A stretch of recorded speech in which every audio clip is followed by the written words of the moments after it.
Utility area means the outdoor private area adjacent to or associated with the kitchen side.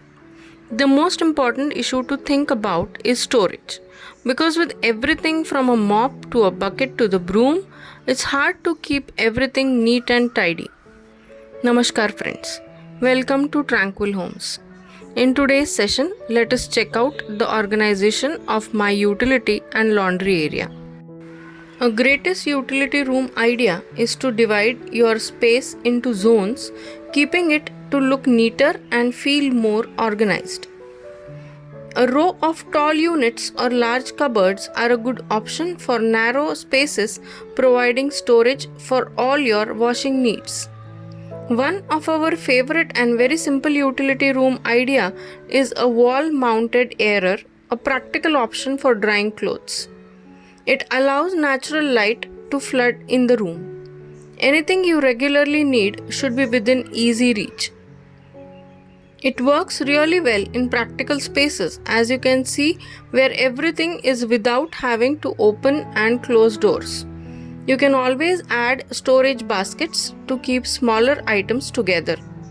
Keep washing powder pegs in storage jars or baskets.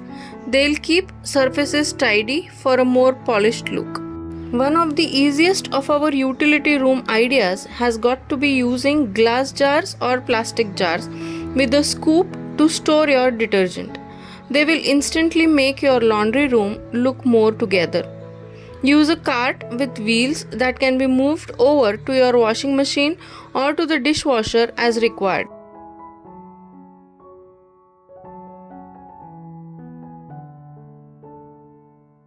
The baskets used for washing vegetables and fruits have been kept on the open rack.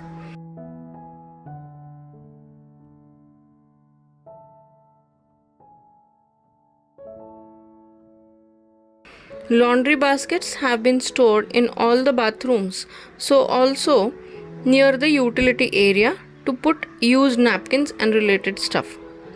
I use folding laundry bag for putting the washed and dried clothes, which I fold in evening. There is no garbage bin kept here, as according to Vastu Shastra, this direction is northeast and we shouldn't keep any clutter or garbage in this area. For the dishwasher, I used to prefer washing with tablets, but I found that in spite of using washing tablets, we have to refill rinse aid. So it is a better idea to use powder, rinse aid and salt together, though the quality of washing with tablets is better than powder. I use salt and gomutra along with floor disinfectant for cleaning the house.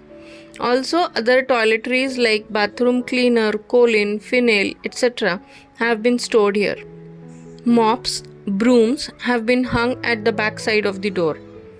Clothes can be dried on the rods which have been attached on the ceiling and can be brought down using rope. Extra or refill toiletries have been stored in the multi-tier racks, one related to laundry and the other one related to dishwashing supplies. Behind the tap, I have hung a metal basket which holds hand wash, veggie wash and utensils washing soap. My utility area. In my utility area, I have kept a washing machine and a dishwasher. This is the front loading washing machine which has hot water facility. This has proven to be very beneficial during the pandemic time. I prefer washing clothes using the tablets, which is a way better than using washing powder, softener and disinfectant separately. I do the laundry every day, but I have designated separate days for different types of laundries. Bed sheets, pillow covers are to be washed over the weekends. Towels are washed alternate days. Also, I don't mix the clothes of all family members together. It's a good practice to wash the clothes separately, though the workload is increased. Sometimes I have 2 loads per day, but I strictly follow the practice of maintaining the hygiene.